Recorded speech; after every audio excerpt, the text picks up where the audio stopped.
Hello बच्चों, कैसे हो बच्चों। स्वागत है आपका हमारे YouTube चैनल टीचिंग एक्सपर्ट में। मैं बलराम शर्मा आप सभी को यहाँ फिजिक्स पढ़ाऊंगा।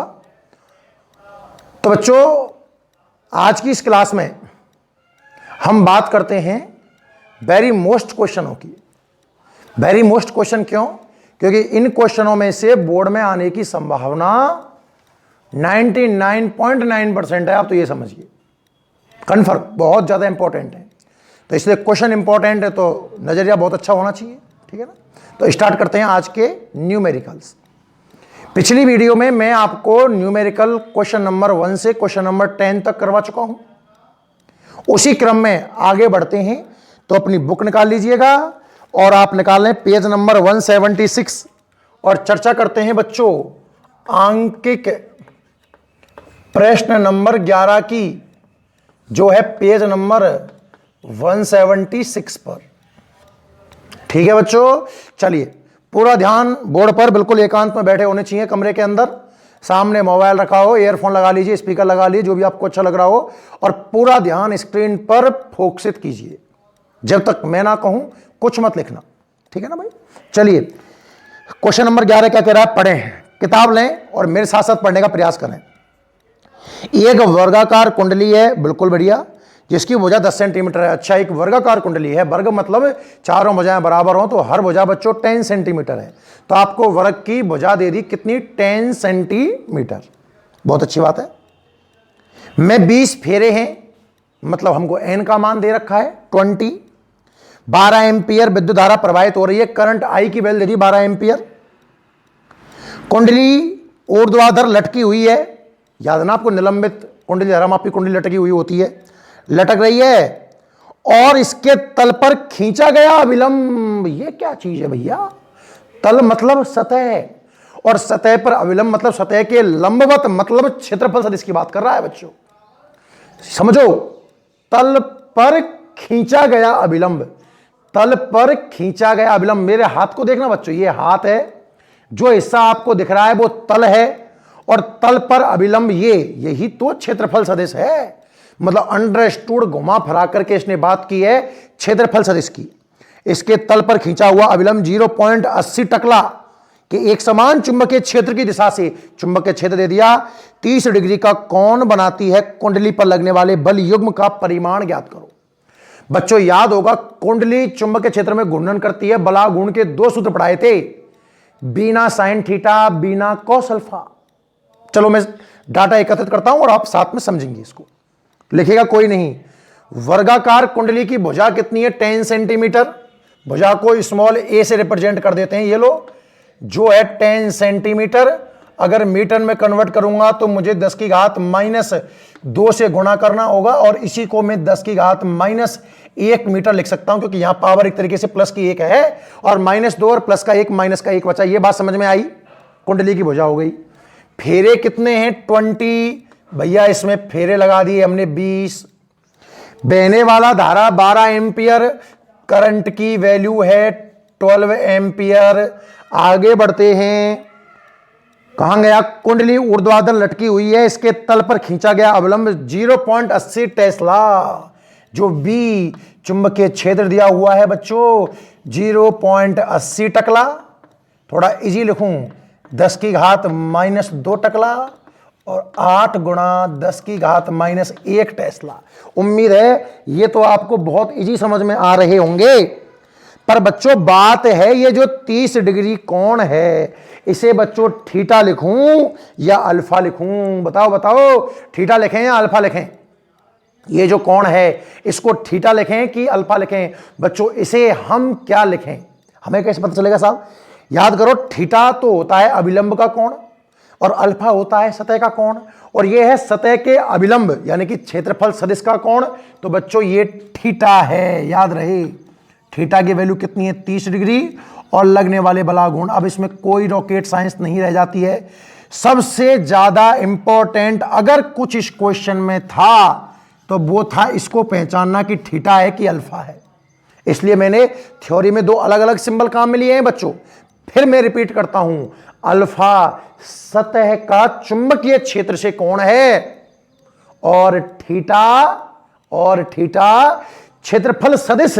और क्षेत्रफल सदिश का मतलब क्या होता है? सतह के अभिलंब, सतह के अभिलंब। वही लैंग्वेज काम में लिए, सतह के अभिलंब।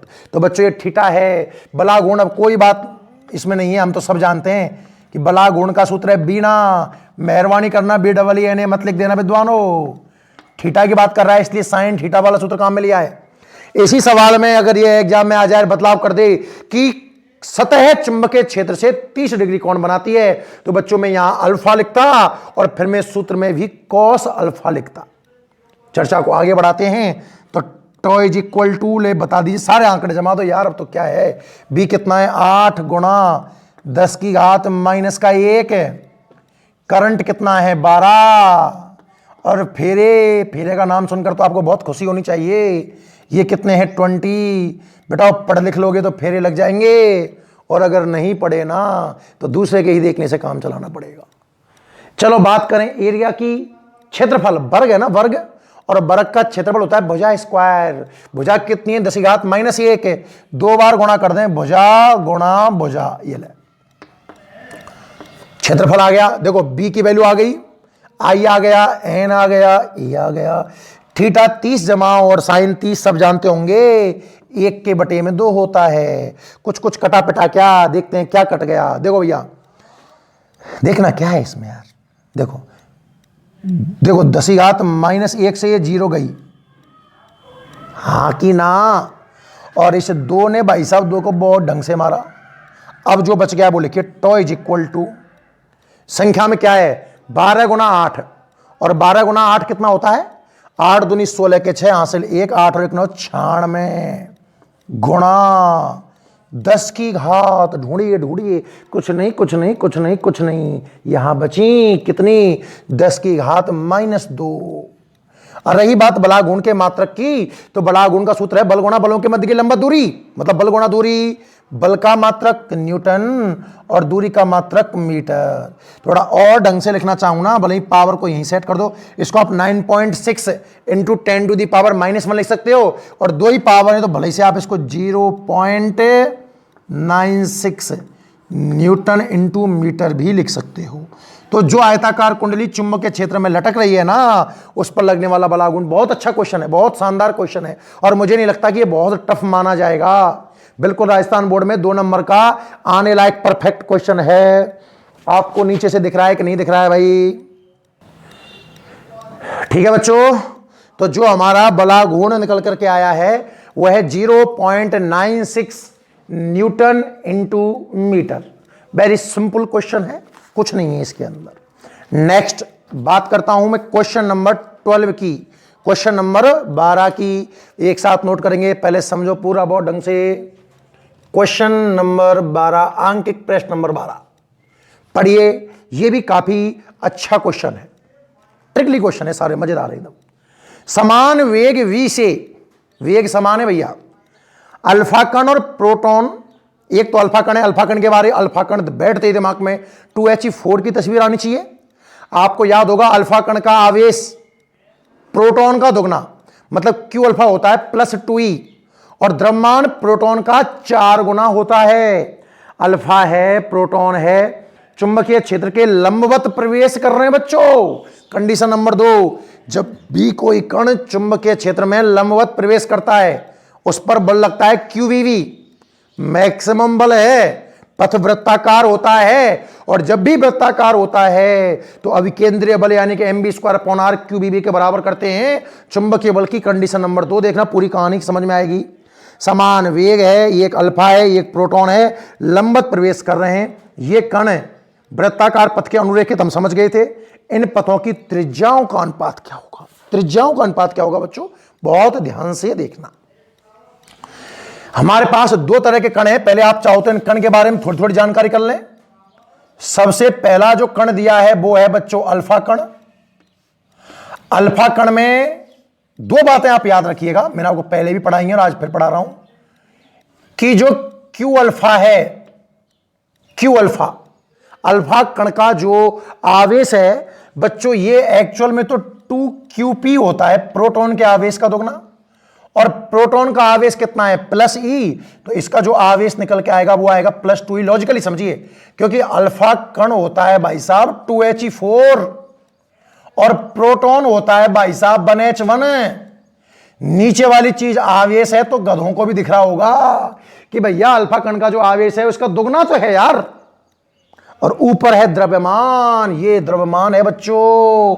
तो द्रव्यमान की अगर बात करूं मैं एम अल्फा, तो ये भाई साहब 4 mp है, और संख्या लिखनी पड़ जाए तो 4 गुना 1.66 गुना 10⁻27।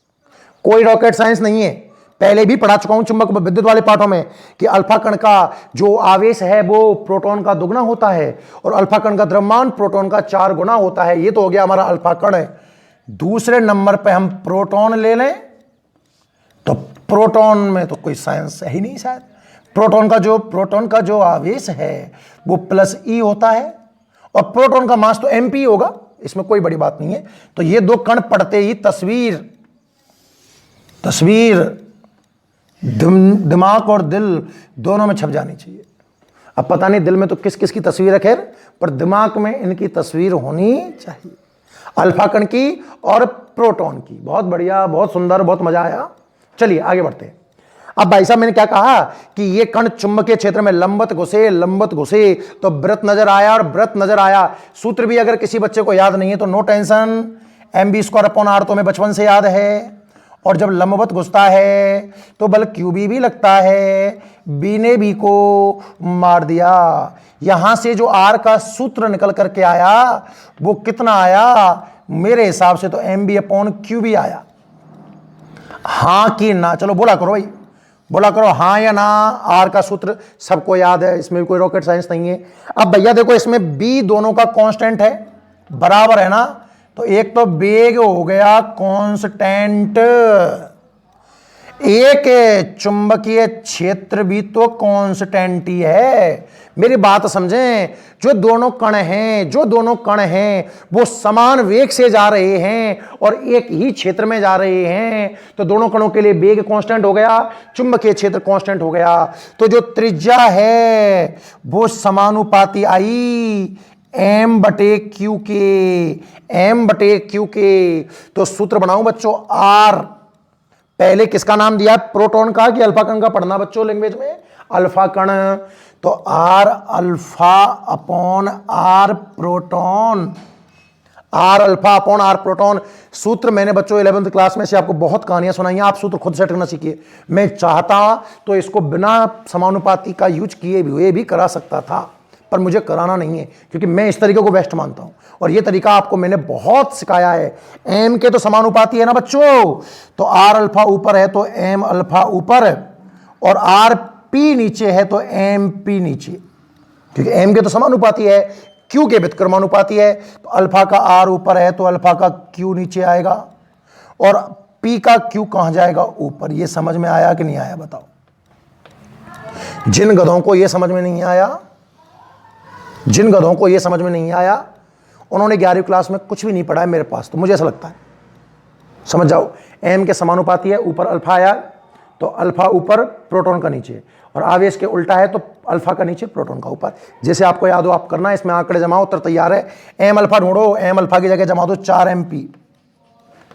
MP, क्यू अल्फा की जगह जमा दो आप भले 2QP, या चाहो तो 2E भी जमा सकते हो, और भाई साहब नीचे MP आएगा और नीचे Q, गलत कर दिया, ऊपर QP है खाली। उफ ये गर्मी। चलिए एम अल्फा कितना होगा 4 MP, क्यू अल्फा तो QP ही रहने दो, MP ही रहने दो, मध्य प्रदेश नहीं है, मास ऑफ प्रोटॉन है, और क्यू अल्फा को 2QP रहने दो। MP ने MP को मारा, QP ने QP को मारा, वाह वाह वाह, MP ने MP को मारा और QP ने QP को मारा, और 4 ने 2 को मारा, तो भैया जो आंसर आया वो आया 2:1। This is your final answer. मतलब त्रिज्याओं का जो अनुपात आएगा वो कितना आएगा, 2:1 आएगा। दिख रहा है पूरा ढंग से, क्योंकि मैंने ऊपर काफी बकवास सुना दी थी, इसलिए चाहो तो सॉल्यूशन में वो जो तस्वीर आपके दिल में बसी हुई है, सॉरी दिमाग में बसी हुई है, उसे भले ही मत लिखना। मेरा सवाल तो कहां से स्टार्ट था, R is equal to M B upon Q B से स्टार्ट था, और 2 सेकंड का सवाल है ये हमारे लिए। मैं चाहता, पर मैंने चाहता नहीं हूं ना ऐसा भाई, समस्या तो ये है ना।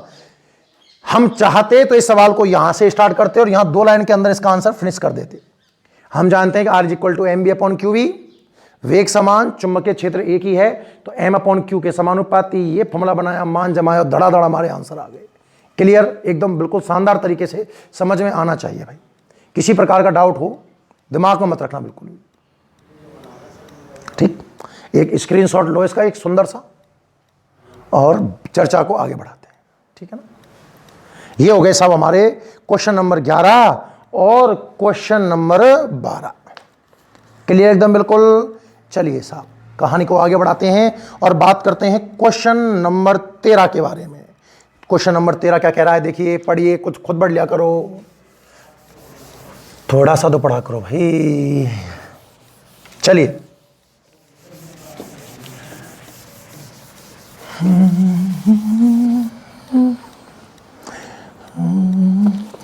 Next question number 13।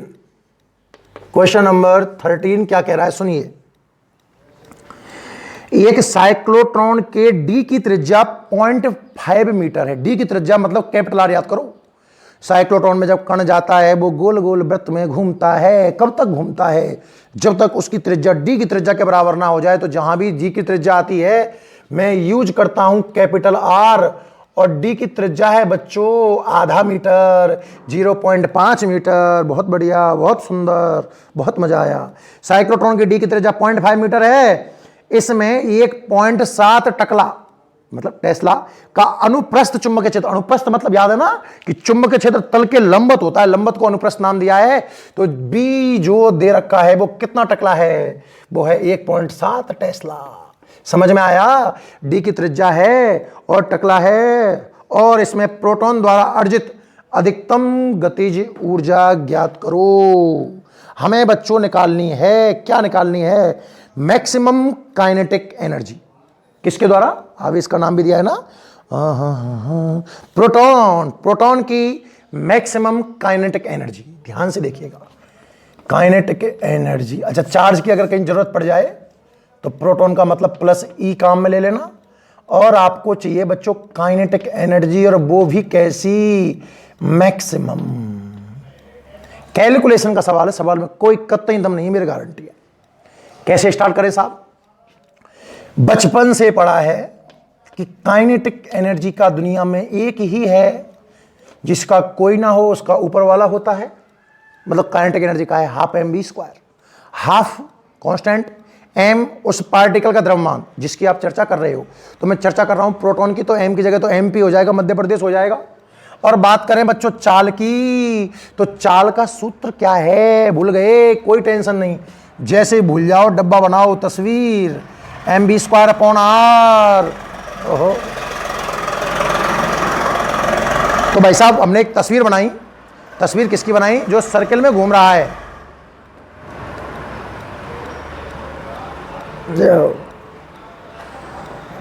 तस्वीर हमने किसकी बनाई, जो सर्किल में घूम रहा है। वो कितना है, M B square upon R. बल कितना लगेगा, M B square upon R, और मैं इसको बराबर करता हूं क्यू बी बी, बी ने बी बी को मारा, और हमें वेग चाहिए ना, तो Q B R upon M direct लिख देंगे, रफ में करके देखेंगे काम हम। वी का सूत्र है Q B R upon M, तो kinetic energy equal to 1/2 M square. वैसे तो सूत्र है साहब Q B R upon M, पर स्क्वायर करूंगा तो क्यू का स्क्वायर, बी का स्क्वायर, आर का स्क्वायर, एम का स्क्वायर, और एक एम ने एक एम को मार दिया।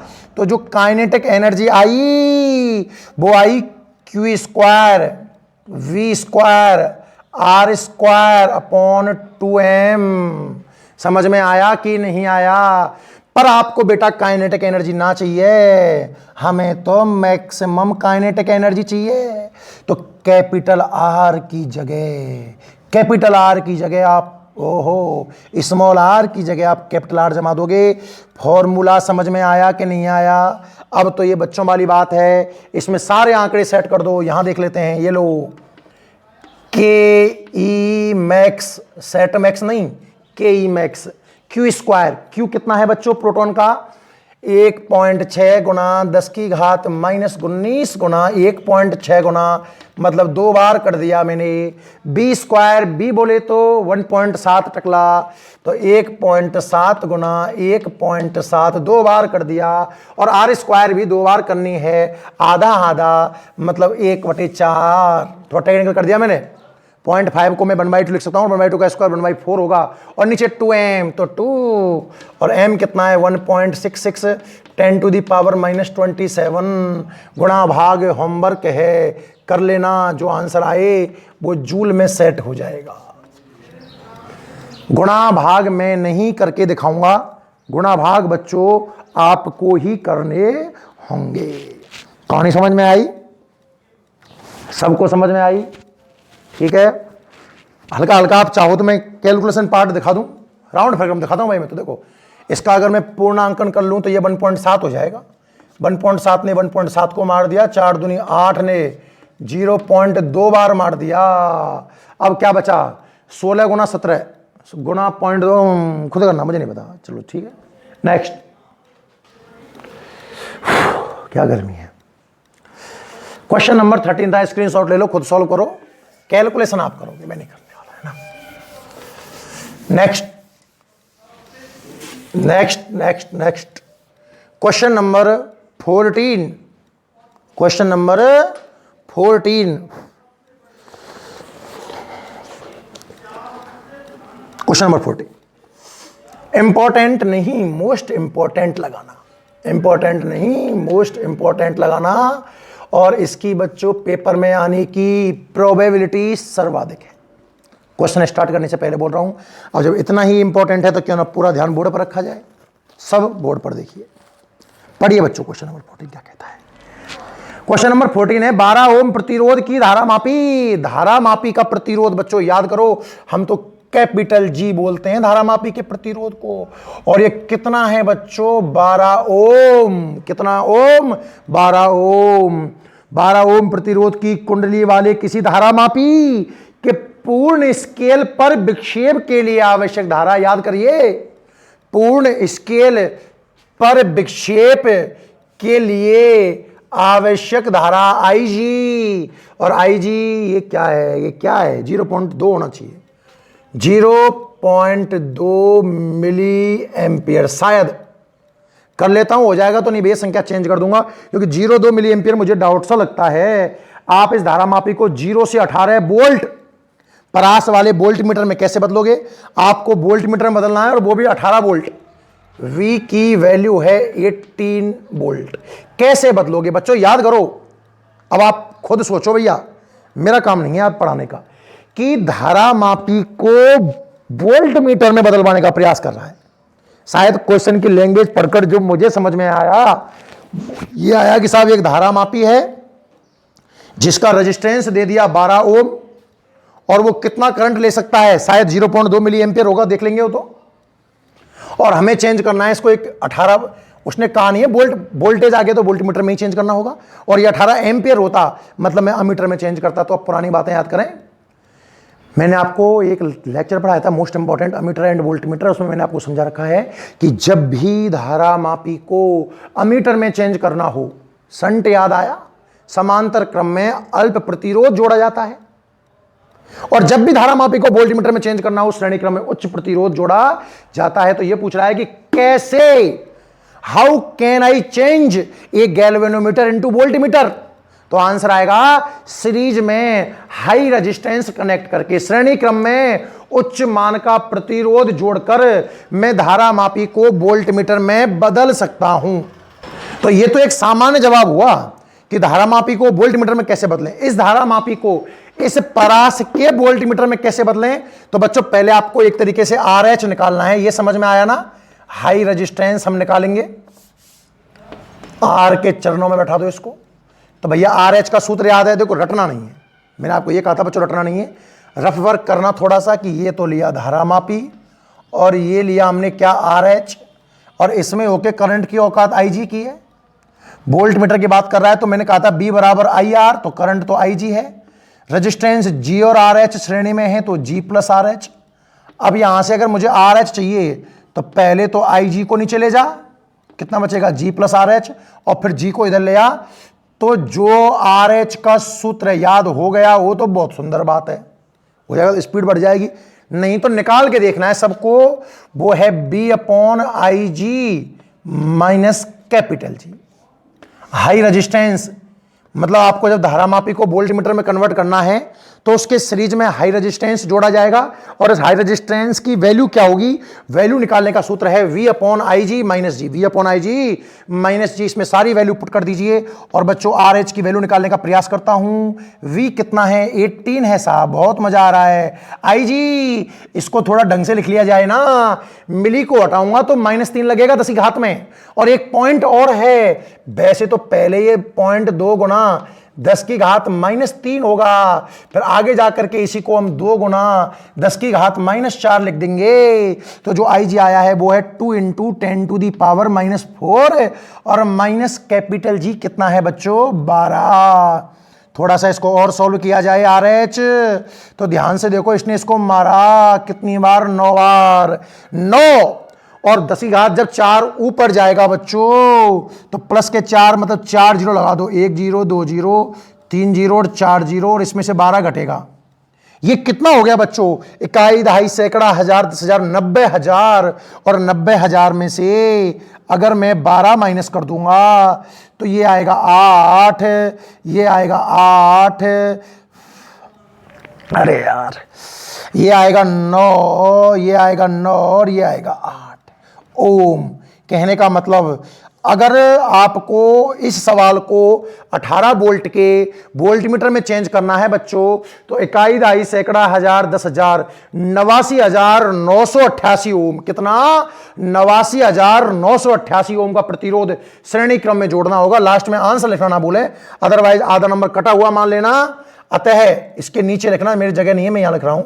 अतः इस धारामापी को, अतः इस धारामापी को उक्त मान मतलब जो प्रश्न में दे रखा है, उक्त मान के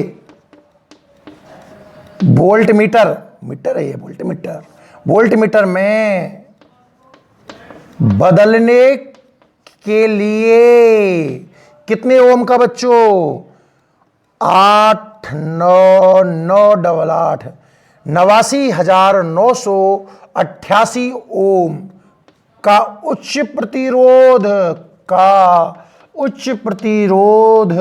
कौन से क्रम में जोड़ना होगा, श्रेणी क्रम में जोड़ना होगा। This is my final answer. इतने ओम का प्रतिरोध कौन से क्रम में जोड़ना होगा, श्रेणी क्रम में जोड़ना होगा। उम्मीद है आप सबको सवाल समझ में आ गया होगा, क्लियर है। तो अब आप स्क्रीनशॉट ले लें इसका, या आप इसको लिख लीजिए, देख लो, जैसे आपकी इच्छा हो रही हो वैसे पढ़ लो। आप चाहो तो मैं इसको एक बार और एक्सप्लेन कर सकता हूं। एक्सप्लेन क्या करना है बच्चों, आपको धारामापी का प्रतिरोध मतलब जी दिया हुआ है, धारामापी कितना करंट ले सकती है, आई जी दिया हुआ है, मिली एम्पियर में था, मिली को हटाया -3 से, एक माइनस पॉइंट का लगा दिया, -4, समझ में आ गया होगा। 0 से 18 वोल्ट मतलब मैक्सिमम रेंज देखनी मुझे 18, मतलब ये ऐसे बोल सकता था इसको, सुनना टेक्निकल लैंग्वेज। 5 से 20 वोल्ट, तो 5 से 20 का मतलब 15 लिखना था आपको। डिफरेंस देखते हैं हम, डिफरेंस है ना। तो 0 से 18 वोल्ट का मतलब 18 वोल्ट। हाई रेजिस्टेंस, अब मैंने सोचा यार, अच्छा ये अमीटर का सवाल होता तो मैं एस लिखता, एस निकालना है संट, यहाँ हाई रेजिस्टेंस निकालना है। हाई रेजिस्टेंस का फॉर्मूला याद हो जाए, बहुत बढ़िया, रिस्क मत लेना, हमें 2 सेकंड लगती हैं, हमने बहुत प्रैक्टिस की और प्रैक्टिस करेंगे आगे भी, हर क्वेश्चन में प्रैक्टिस कराऊंगा बच्चों, है ना। इसीलिए तो क्वेश्चन मोस्ट इंपॉर्टेंट है। थ्योरी में क्या है यार, जब ये क्वेश्चन बच्चा कर सकता है ना, तो वो हर आंसर का जवाब दे सकता है कि वोल्ट मीटर क्या है, क्या नापता है, कहाँ जोड़ते हैं, धारामापी को वोल्ट मीटर में कैसे बदलें, सूत्र क्या है। इसीलिए न्यूमेरिकल मोस्ट इंपॉर्टेंट माना जाता है। हर टीचर का अपना पढ़ाने का एक तरीका होता है बच्चों। मेरी नज़र में चाहे न्यूमेरिकल एग्जाम में 5 नंबर क्या है, 10 क्या है, 20 क्या है, एक कोई मायने नहीं रखता है। मेरी नज़र में तो न्यूमेरिकल सबसे इंपॉर्टेंट है। जिस बच्चे ने अगर किताब के सारे न्यूमेरिकल कर लिए, उसका आधा भी नंबर नहीं कटेगा, ये मेरी गारंटी है। अब ऐसा मत करना भाई कि न्यूमेरिकल कर जाओ और थ्योरी छोड़ जाओ। सर आपने कहा था न्यूमेरिकल कर लेंगे, आधा भी नंबर नहीं कटेगा, सारे न्यूमेरिकल करके आए लेकिन नंबर 5 ही आए पेपर में, है ना। तो ऐसा भी नहीं होना चाहिए। चलिए नोट कर लिया ना आपने, आगे बढ़ाते हैं बात को। नेक्स्ट बात करते हैं क्वेश्चन नंबर 15, इरेज कर देते हैं इसको, है ना। पढ़ लो, 15 पढ़ के देख लो, कुछ दिमाग में आ जाए तो। सर हम दिमाग में नहीं, दिल में आते हैं ना। Next question number 15। वाह क्या शानदार question, the most important, again most important. दोनों ही क्वेश्चन मोस्ट इंपॉर्टेंट थे, question number 14 and question number 15। किताब में भैया जहां मैं मोस्ट इंपॉर्टेंट कहूंगा मोस्ट इंपॉर्टेंट लगा लिया करो, वास्तव में मोस्ट इंपॉर्टेंट होगा, इसमें कतई शंका की कोई आवश्यकता नहीं है। क्वेश्चन नंबर 15, एक 99 ओम प्रतिरोध वाली धारा मापी का प्रतिरोध बोले तो जी, बोले तो 99 ओम। कहने का तात्पर्य ये हुआ कि जो धारा मापी है उसका प्रतिरोध कितना है, 99 ओम है। बहुत बढ़िया, बहुत सुंदर। के पूर्ण स्केल पर विक्षेप के लिए, पूरा स्केल विक्षेप के लिए आवश्यक धारा बोले तो IG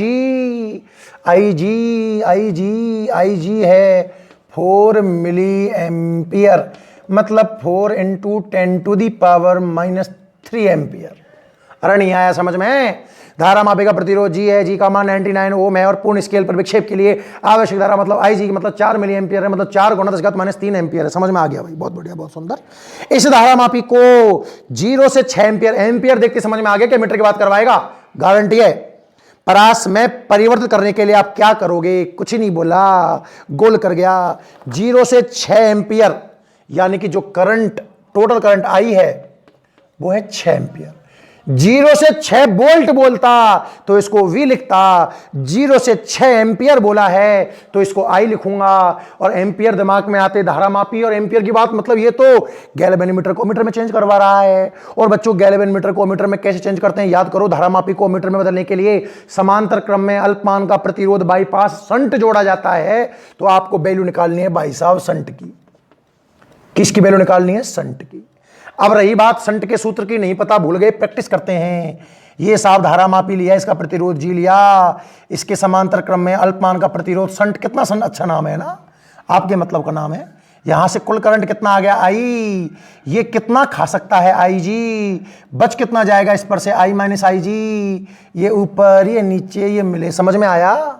अब देखिए, संट और गैल्वेनोमीटर पैरेलल में है, समांतर क्रम में है। समांतर क्रम में वोल्टेज बराबर होता है, तो जो वोल्टेज संट का है वही वोल्टेज गैल्वेनोमीटर का है। संट का वोल्टेज कितना है बच्चों? B = IR। IR का मतलब करंट कितना है?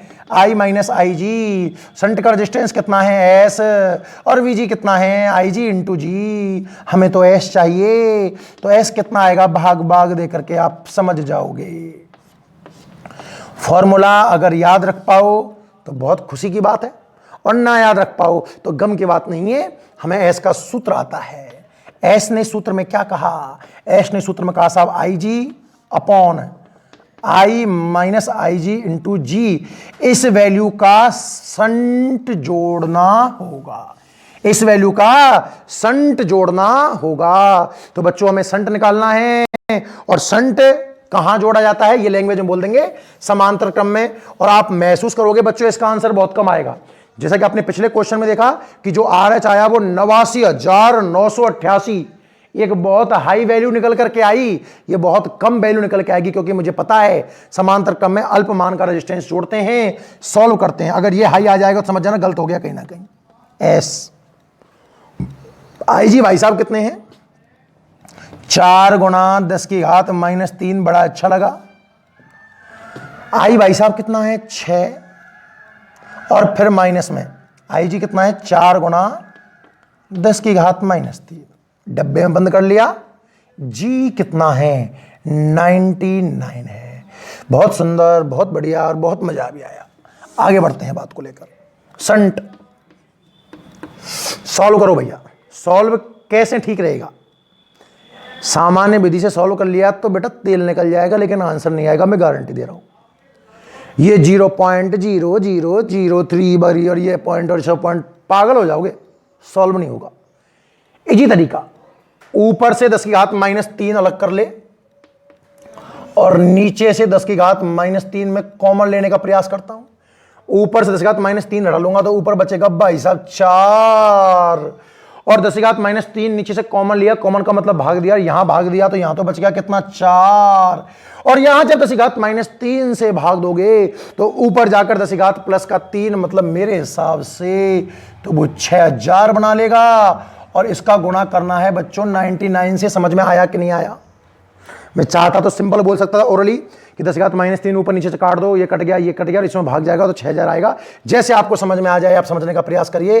तो एस आ गया, कितना आ गया 99 का 4 से गुणा कर लो, 9 चौके 36 के 6 हासिल कितने लगे 3, और 9 चौके 36 और 3 39, 396। बिल्कुल 100 होता 400 आता, 4 कम कर दो 396। 6000 में से मैं 5 - 4 माइनस करूंगा तो 5996। 5996 लग रहा है, बिल्कुल सही जा रहे हैं, कम वैल्यू आ रही है। भाग दे के देखते हैं।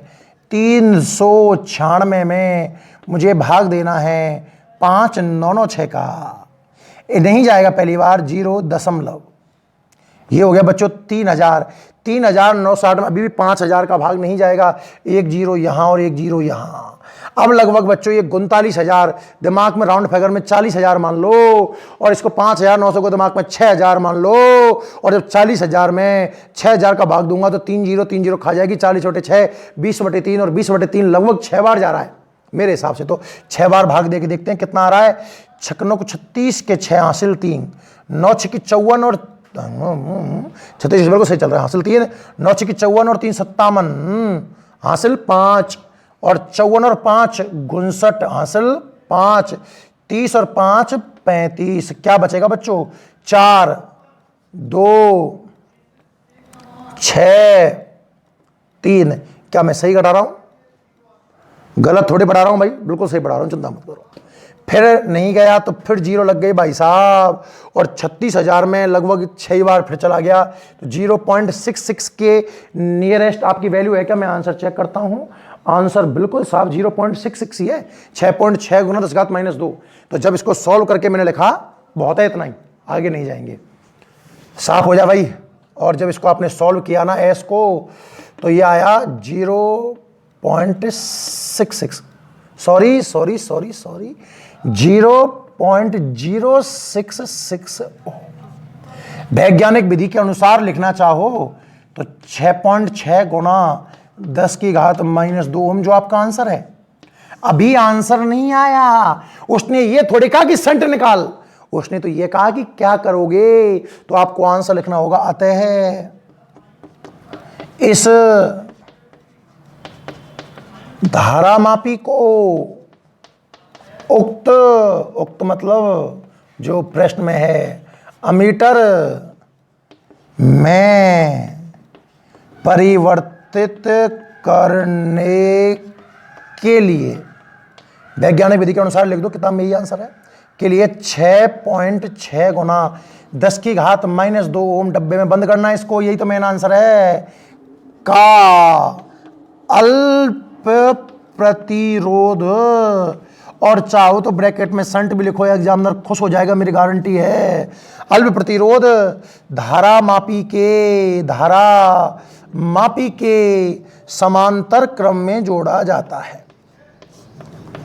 समांतर क्रम में बच्चों ये क्वेश्चन आप अगर इस तरीके से करते हो ना तो एग्जामिनर का दिल गार्डन हो जाएगा भाई गॉड, ईमानदारी से करो, ठीक है ना। बहुत हेल्प मिलेगी आपको इस चीज से। और कहीं अगर आपसे छोटी मोटी त्रुटि हो भी गई होगी, पहली बात तो हम होने नहीं देंगे, हो भी गई होगी तो एग्जामिनर उसे इग्नोर कर देगा। वो समझ जाएगा कि इस बच्चे को इन चीज़ों की डीपली नॉलेज है, और जिस बच्चे को भयंकर डीपली नॉलेज है वही ये सब कर सकता है भाई, हर किसी के बस की बात भी नहीं है, ठीक है। अगला क्वेश्चन नंबर 16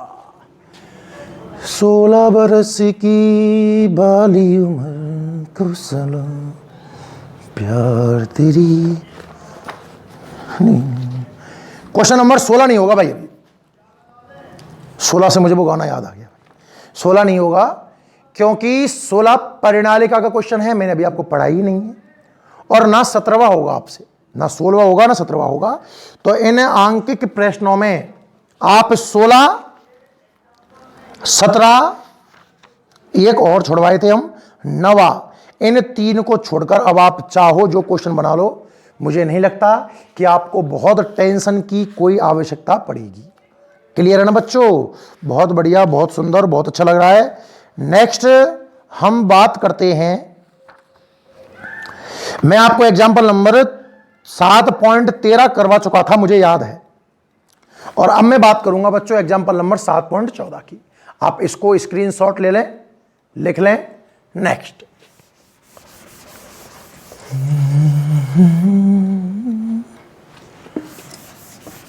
16 बरस की बाली उम्र कुशला, प्यार तेरी पहली नजर। Example number 7.14 page number 158। Example number 7.14 page number 158। Example number 7.14 पढ़िए भाई, देखो बहुत अच्छा लगेगा आपको। इजी क्वेश्चन है, फोकस क्वेश्चन पर करें। 10 मीटर लंबाई के चालक तार में, चालक तार की, अच्छा वो वीडियो को भैया लाइक वाइक कर देना है ना, मत कहलवाया करो रोज यार। मैं देखता हूं उसमें कितने लाइक आते हैं, 100 सवा 100, इतने भी हुए क्या केवल? आप इतना ही देख रहे हो? और भैया कहां कौन देख रहा है इन वीडियो को? फिर लाइक, कमेंट, शेयर जो भी कर सकते हो सब कुछ कर दिया करो उसके अंदर, ठीक है ना सब। नेक्स्ट, वीडियो कैसी लगती है? बढ़िया, शानदार, जोरदार, घमासान, बहुत बुरी, बहुत अच्छी, जैसा भी है उसमें लिख दिया करो अपने हिसाब से आप, है ना। एग्जाम्पल नंबर 7.14 है, 10 मीटर लंबाई के चालक तार में, चालक तार की जो लंबाई है वो आपको 10 मीटर दे रखी है बच्चों। 10 एम्पियर की धारा बह रही है भाई साहब, करंट 10 एम्पियर दे रखा है। यह तार इतने टकला के चुंबकीय क्षेत्र में बी दे दिया आपको 5.5 गुना 10 की घात -4 टकला कि चुंबकीय क्षेत्र में 30 डिग्री का कोण बनाता है। थीटा का मान दे दिया भाई साहब इसने 30 डिग्री, घमासान, शानदार, जोरदार, बहुत मजा आ रहा है। तो तार की एकांक लंबाई पर लगने वाले बल की गणना कीजिए। तार की एकांक लंबाई पर बल मतलब आपको F/L का मान निकालना है। एकांक लंबाई पर बल, अब तो बहुत सरल लग रहा होगा यार, 11वीं क्लास से पढ़ा रहा हूं मैं इस चीजों को। एकांक लंबाई का द्रव्यमान तो M/L, जैसा कि हमने एक सवाल में कर चुके हैं ना।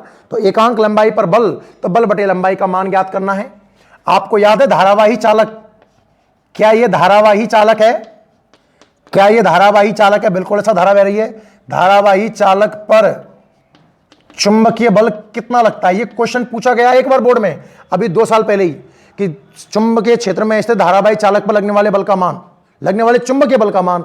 तो बहुत से गधे लिखा है QBB sin थीटा। अबे नालायको, QBB sin थीटा ये जनरल फॉर्म है और इसका स्पेशल केस पूछ रहा है धारावाही तार पर। तो लगने वाला सूत्र क्या होता है बच्चों? F बराबर क्या होता है बच्चों? सूत्र ILV sin थीटा होता है, रट लेना। F बराबर ILV sin थीटा होता है। कैसे प्रूफ किया था वो याद है क्या? रफ्तार में देखना जल्दी से। चालक की लंबाई बराबर है, चालक का अनुप्रस्थ काट बराबर है, चालक का आयतन बराबर A/L, एकांक आयतन में इलेक्ट्रॉन संख्या बराबर n, पहले सॉरी, चालक की लंबाई बराबर है, चालक का आयतन बराबर, चालक की लंबाई बराबर है, चालक का अनुप्रस्थ काट बराबर है, चालक का आयतन बराबर A/L, एकांक आयतन में मुक्त इलेक्ट्रॉन संख्या n है, कुल इलेक्ट्रॉन ALN, एक इलेक्ट्रॉन का आवेश E है, कुल आवेश Q बराबर ALNE। मैंने कहा था F बराबर QBB sin थीटा, Q की जगह मैंने ALNE जमाया, B की जगह BD, B sin थीटा और I से रिप्लेस किया था ANE BD को, तो आंसर आया था ILV sin थीटा। बच्चों आपको F/L चाहिए, L भाई साहब को नीचे लेके आ गए, आजा। I कितनी आई? 10 आई। L तो भाई साहब नीचे आ गया। B कितना है? 5.5 गुणा में 10 की घात -4 B आ गया। थीटा 30 और इसकी वैल्यू 1/2। बहुत बढ़िया, बहुत सुंदर, बहुत मजा आ रहा है। 2 से काटा मैंने 10 को कितनी बार? 5 बार। तो F/L कितना आया? 5 से गुणा किया, 5 5 25 के 5 हासिल 2, 5 5 25 2 27.5 गुणा 10 की घात -4 टकला। और इसी आंसर को अगर मैं वैज्ञानिक विधि के अनुसार लिखना चाहूं बच्चों तो 2.75 इंटू 10 की घात -3 न्यूटन बटे मीटर। तो उस चालक की एकांक मात्रक की पहचान बहुत ध्यान से देखियो। एकांक लंबाई पर लगने वाले बल का मतलब है बल बटे लंबाई। बल का मात्रक है न्यूटन, लंबाई का मात्रक है मीटर। अच्छा, तो आंसर कितना आया हमारा? 2.75। किताब में आंसर कितना है? किताब वाले पगले हो गए क्या? ओह, इसने क्या किया है किताब में? Wrong wrong wrong. किताब में देखो क्वेश्चन में तो फील्ड दिया है 5.5 इंटू 10⁻⁻4, और जब ये सॉल्व कर रहा है तो इसने फील्ड कितना लिया है? 5 इंटू 10⁻⁻4। या तो प्रश्न गलत है या आंसर गलत है। ये आंसर चाहिए किताब वाला, तो प्रश्न में इसको 5.5 को 5 लिखना होगा। अब आप जानते हो इसमें कोई टेंशन, क्या फर्क पड़ रहा है यार? ये 5 लिखवा ले, 6 लिखवा ले, 10 लिखवा ले, कुछ और लिखवा ले, गुणा भाग करने में आप परफेक्ट हो। क्लियर क्लियर क्लियर, बहुत बढ़िया, बहुत सुंदर, बहुत मजा आ रहा है। अब बात करते हैं example number 15, the most important, most important. इसको लिख लो, पहले इसको लिख लो। कितना टाइम हो गया भाई? टाइम हो गया साहब 45 मिनट के आसपास। बहुत बढ़िया, अभी तो 15 मिनट और पढ़ाते हैं। ठीक है, स्क्रीनशॉट ले लेना इसका। चलिए, दोनों एग्जाम्पल मैंने साफ किए क्योंकि मैं एक साथ लिखना चाहता हूं। मोस्ट इंपॉर्टेंट हैं। पहले मैं बात करता हूं एग्जाम्पल नंबर 7.15 की। काफी अच्छा और ट्रिकली क्वेश्चन है, तो इसके सर पे बैठा दीजिए किसको? मोस्ट इंपॉर्टेंट को। मोस्ट इंपॉर्टेंट को बैठा दीजिए भाई। पढ़िए पढ़िए अच्छे से पढ़। सवाल समझ में आना ही टेढ़ी बात है भैया। ये सवाल समझ में आ गया, करना कोई बड़ी बात नहीं है, ध्यान से देखना। अच्छा क्वेश्चन सिखाऊंगा। इंपॉर्टेंट लगा देना, मोस्ट इंपॉर्टेंट है, ज्यादा अच्छा है। याद सही रखना पड़ेगा, लिख देना इसकी खोपड़ी पे, याद रखना है।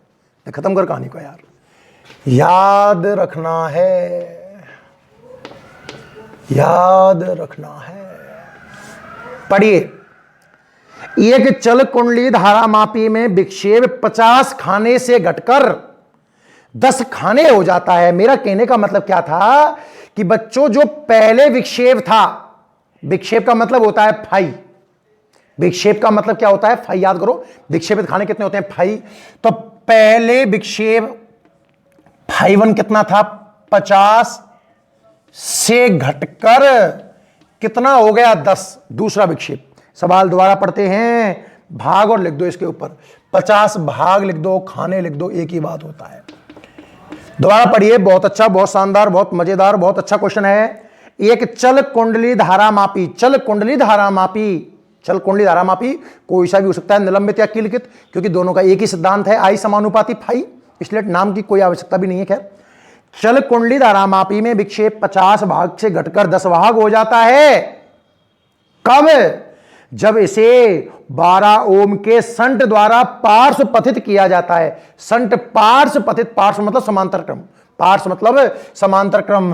तो जो संट दिया हुआ है, जो संट दिया हुआ है वो भाई साहब 12 ओम है। संट कितना है? 12 ओम है। पहले विक्षेप 50 था जब संट नहीं था, जब संट नहीं था, नॉर्मल विक्षेप जो था वो कितना था? 50। ठीक है साहब। फिर आपने एक संट जोड़ दिया, संट जोड़ दिया तो विक्षेप कितना रह गया आपका? 10 रह गया। बहुत अच्छा लग रहा है। धारा मापी का प्रतिरोध क्या है बच्चों? आपको धारा मापी का प्रतिरोध मतलब जी निकालना है। क्या निकालना है? जी। तो बच्चों, हम जी का सूत्र क्या जानते हैं? हम देसी भाषा में बात करते हैं भाई। देखो, हम तो जी का सूत्र अभी मैंने बताया था, प्रैक्टिस करते हैं स्टार्ट। ये रहा धारा मापी, जी वैल्यू का, ये रहा संट, एस वैल्यू का, पूरा करंट आ रहा है आई। देखो एक्चुअल में मेथड क्या होता है, तरीके से सिखाता हूं मैं। ये धारा मापी, focus on the board, focus on the board. ये धारा मापी है, इसका प्रतिरोध जी है। पहले इसमें से कोई आई करंट बह रहा था। जब संट नहीं है, जब संट नहीं है तो कुल करंट कितना है बच्चों? आई। फिर आपने भाई साहब एक संट जोड़ दिया, कितनी वैल्यू का? एस वैल्यू का। तो इसमें से होकर संट की अवस्था में कितनी जाएगी? आई जी। जब संट नहीं था तो करंट कितना जा रहा था? आई। जब संट जोड़ दिया है तो कितना जा रहा है? आई जी। क्योंकि बचा कुचा करंट भाई साहब कहां से गया? ऊपर से गया। फिर वही कहानी, संट और इनका दोनों का वोल्टेज बराबर होगा, बी बराबर आई आर। करंट कितना है? आई minus I G into S, और ये कितना है? आई जी इंटू जी, और ये सब वो सब, और एस निकाल ले भैया, आई माइनस आई जी इंटू जी। कहानी समझ में आई कि नहीं आई, पहले तो ये बताइए। तो भैया जो संट है कौन है? फॉर्मूला तो हम संट का जानते हैं। संट का फॉर्मूला है साहब I G upon I minus I G into G. समझ में आया सबको? पर निकालना, धारा मापी का प्रतिरोध जी चाहिए, इसको उल्टा करके इधर कर दो। तो अगर जी का सूत्र यहां से मैं निकालूं तो ये आ जाएगा I minus I G upon I G into में एस। सूत्र समझ में आया कि नहीं आया? पहले हम सूत्र खेलते हैं। तो सूत्र खेल समझ में आ गया आपको? संट का याद है, रटना नहीं, पहले बोल रहा हूं, बार बार बोल रहा हूं, रटने का नहीं। प्रॉब्लम कहां आई कि साहब चक्कर बढ़ गए, एस तो है, बहुत सुंदर है, बहुत अच्छा है, जी निकालना है, ये कहां काम है, ये कहां चीज है? भाई तो हमें चाहिए ही नहीं साहब, हमें तो आई चाहिए, कुछ आई जी कुछ ऐसी बातें करो ताकि हमें अच्छा लगे, क्योंकि भाई तो कोई काम का नहीं है। पर बच्चों अगर मैं सिद्धांत की बात करूं, चल कुंडली धारा मापी के सिद्धांत से बहुत फोकस करना, और यहां आपके दिमाग में घंटी वंटी जो भी बल्ब कुलब जो भी लगा हुआ है, कितना भी बड़ा बल्ब हो, वो जल जाना चाहिए। टिक टिक टिक टिक टिक टिक टिक टिक टिक टिक टिक टिक टिक। ये लो, समझ में आया? इस जगह पर दिमाग का बल्ब जलना चाहिए बच्चों। देखो इतना हर बच्चा करता है इस क्वेश्चन को। आंकड़े लिख लोगे भाई, पहले विक्षेप 50 था, फिर वो घटकर 10 रह गए जब आपने 12 ओम का संट जोड़ा। ये सवाल है। तो पहले विक्षेप का प्रतीक फाई, तो पहला फाई 1, फिर फाई 2, फिर संट और वगैरह वगैरह। हमें जी निकालना है। हम संट का सूत्र जानते थे, जी का सूत्र निकालना कोई रॉकेट साइंस नहीं है, हर बच्चा पहुंच जाएगा। अब जरा विचार करें, सिद्धांत ने क्या कहा? चल कुंडली धारा मापी के सिद्धांत ने क्या कहा? सिद्धांत ने कहा बच्चों आई समानुपाती फाई। सिद्धांत ने क्या कहा? आई समानुपाती फाई। अब चाहे वो सिद्धांत निलंबित कुंडली धारामापी का है और चाहे वो सिद्धांत कीलकित कुंडली धारामापी का है, दोनों का प्रिंसिपल एक ही है। क्या? आई समानुपाती फाई। ओहो, मतलब फाई के क्रम से मैं आई का क्रम बना सकता हूं। कैसे?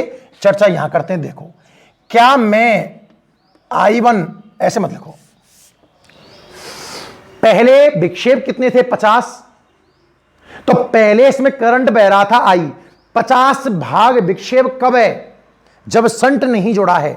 जब संट नहीं जोड़ा है तो करंट कितना था? I। तो पहला करंट तो है I, मतलब वैसे तो मैं इसको I1 upon I2 is equal to φ1 upon φ2 करना चाहता हूं। ठीक है ना भाई? तो I समानुपाती फाई के है, तो इससे अगर मैं सूत्र बनाऊं तो I1 बटे I2 का सूत्र बन सकता है φ1 बटे φ2। और थोड़ी बुद्धि का उपयोग करूं, मैं इसको साफ करूंगा इसलिए समझाता हूं कि पहले करंट कितना था? I। पहले का मतलब प्राचीन काल की बात नहीं हो रही है, पहले का मतलब जो आपने संट नहीं जोड़ा था तब करंट कितना था? I। और संट जोड़ दिया है तो धारामापी, विक्षेप धारामापी में संट में नहीं बताओ। बहुत से कहते हैं साहब देखो संट के बाद करंट ये भी तो है, ये क्यों नहीं लिया? अबे नालायक, विक्षेप धारामापी है, धारामापी करंट की बात कर। जब संट नहीं था तो धारामापी में करंट कितना था? I। और जब आपने संट जोड़ दिया है तो धारामापी में करंट है IG। मतलब पहला करंट तो है I और दूसरा करंट है IG। घुमा फिरा कर अगर हम बात करें, सीधे पॉइंट पे आ जाते हैं। अब तो पहले करंट था I और फिर करंट है IG। इसकी वैल्यू φ1 बटे φ2 50 बटे 10 यानी कि 5 बटे 1 आ गई। बताओ ये समझ में आया कि नहीं आया? द मोस्ट इंपॉर्टेंट, सबसे ज्यादा इंपॉर्टेंट अगर इसमें कोई स्टेप है तो वो इस चीज को पहचानना है कि हम विक्षेप के माध्यम से करंट कैसे आने। अब इस सवाल में कोई दम नहीं है। अगेन रिपीट, देखो सुनो, पहले विक्षेप 50 थे, जब संट नहीं था तो करंट कितना था? I। मतलब I के संगत विक्षेप 50 है, और जब संट जोड़ दिया तो धारामापी में करंट रह गया IG। फिर 10। तो इस तरीके से मैंने I1 I2 और ये सब सेट कर लिया। ये मुझे समझ में सिद्धांत से आया। अब क्या है यार? कुछ नहीं है। I की वैल्यू निकाले ऐसे कर, 5 IgI और इस समीकरण में जमा दे इसको। G निकाल, इसमें मतलब यहां से वैल्यू निकाल के यहां पुट कर दो। I की वैल्यू कितनी? 5 IG माइनस IG बटे IG और गुणा में S, और S कितना है? 12। तो भाई साहब G कितना आएगा? 5 IG में से IG गया, कितना बचा? 4 IG, और IG ने IG को मारा, कितना बचा? 4, और 12 चौके 48 ओम आपका आंसर है। तो उस धारामापी का प्रतिरोध resistance of galvanometer is 48 ohm. Is a most important, बहुत शानदार क्वेश्चन है। उम्मीद है समझ में आ गया होगा भाई।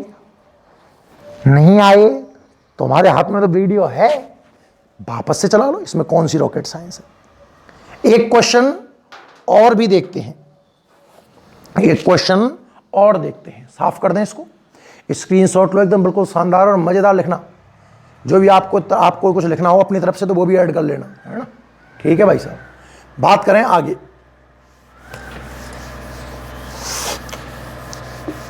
बात करते हैं एग्जाम्पल नंबर 7.16 के बारे में। क्या विचार हैं, ये विचार हम प्रकट करते हैं। आज की वीडियो का ये लास्ट क्वेश्चन होगा बच्चों, एग्जाम्पल नंबर 7.16, और ये है बच्चों पेज नंबर 163 पर। समझे, पढ़ें पूरी कहानी। एक धारामापी में पूर्ण स्केल पर विक्षेप के लिए 5 मिली एम्पियर की धारा की आवश्यकता है। पूर्ण स्केल पर करंट IG होता है, ये 5 मिली एम्पियर है, तो कहने का मतलब 5 गुना 10 की घात -3 एम्पियर है। इसका प्रतिरोध 99 ओम है। धारामापी का प्रतिरोध G 99 ओम है। अब दो क्वेश्चन है बच्चों। पहला क्वेश्चन क्या कह रहा है, 5 एम्पियर के अमीटर में, अमीटर का मतलब आपको I दे दिया, कितना 5 एम्पियर के अमीटर में कैसे बदले, इसका मतलब इस क्वेश्चन में तो आपको शंट निकालना है। अब तो रट गया होगा यार, अमीटर में चेंज करने के लिए शंट निकालता हूं। और जो मेरा क्वेश्चन नंबर सेकंड है वो कह रहा है 5 वोल्ट के वोल्ट मीटर में, V का मान दिया हुआ है 5 वोल्ट, और वोल्ट मीटर में चेंज करने के लिए हाई रेजिस्टेंस कितना है वो आपको निकालना है। सवाल ये था कि एक धारामापी में पूर्ण स्केल पर विक्षेप के लिए 5 मिली एम्पियर करंट की आवश्यकता है। इसका प्रतिरोध 99 ओम है। इसे 5 एम्पियर परास के मीटर 5 वोल्ट परास के वोल्ट मीटर में रूपांतरित करने के लिए आवश्यक प्रतिरोध ज्ञात करें। खेल समझ में आया? अरे दो क्वेश्चन है यार, स्क्रीन पॉज कर और एक बार प्रैक्टिस करके देखो, आनंद आ जाएगा। कौन करता है पर आंसर देखिए, टिप लो टिप लो टिप लो। पहला क्वेश्चन करा रहा हूं भाई साहब, इन दोनों को अलग अलग कर देना, कितना अच्छा लगेगा। 5 वोल्ट RH चाहिए। क्वेश्चन नंबर फर्स्ट यहां कर लेंगे और क्वेश्चन नंबर सेकंड यहां कर लेंगे। B दिया हुआ है 5 वोल्ट और भाई साहब को RH निकालना है, और इसमें कौन सी बड़ी बात है। शंट का सूत्र अब तो याद हो गया होगा, IG I-IG × में G, सारी वैल्यू पुट कर दें। सो कौन सी रॉकेट साइंस क्या है इसमें, 5 × 10⁻³ करंट भाई साहब कितने हैं 5, और IG कितना है 5 × 10⁻³ और मल्टीप्लाई करना है 99 से। ये 100 होता तो कितना मजा आता मेरे को, है ना। अब देखिए भाई साहब, 10 की घात -3 कॉमन लेके काटूंगा तो ऊपर बचेगा 5 × 99। 5 × 99 बचेगा तो 9 पंजे 45 के 5 हासिल 4, 45 4 49 495 बन जाएगा। आपको समझ में आ गया होगा। और जब नीचे 10 की घात -3 कॉमन लेके काटूंगा, 10 की घात -3 नीचे आएगा, ऊपर आएगा, 10 की घात -3 ऊपर जाएगा तो प्लस का आएगा। प्लस का मतलब 5000, और 5000 में से 5 घटाऊंगा, 5000 में से 5 घटाऊंगा तो 4995 बचेगा। और 495 में जब मैं 4995 का भाग दूंगा तो देखो बच्चों, पहले हम पॉइंट लगाएंगे तो 0 बढ़ेगा, ये कितना होगा 4950 नहीं जाएगा, फिर एक 0 आएगा तो 0.0 और 9 के आसपास आंसर आएगा। क्या आंसर आ रहा है इसमें, भाग देगा तो ये लगभग 0.1 आ रहा है। क्या 0.1 दे रखा है इसमें, 0.1 दे देते हैं, लगभग आएगा ये 0. यहां कुछ 98 ऐसा आएगा, राउंड फिगर में करके 0.1 ओम आंसर बन जाएगा। तो एक बात तो ये समझ में आ गई कि अमीटर में बदलने के लिए इतने मान का ये अल्प प्रतिरोध है, और बच्चों इसे कनेक्ट किया जाएगा कौन से क्रम में, समांतर क्रम में। आंसर आप नीचे खुद लिखेंगे, मैं नहीं लिख रहा हूं। एक लाइन आप नोट करोगे कि अमीटर में चेंज करने के लिए 0.1 ओम का अल्प प्रतिरोध समांतर क्रम में जोड़ा जाता है। और यहां अगर मैं RH की बात करूं तो RH का आपको सूत्र याद हो गया होगा, तो V/IG - G। तो RH का सूत्र क्या आया, V कितना है भाई साहब 5, IG कितना है 5 × 10 की घात -3, और G कितना है 99। 5 ने 5 को मारा, -3 ऊपर गए, प्लस का 3 का मतलब 1000 में से 99 अगर मैं घटाता हूं तो RH निकल के आएगा 901 ओम।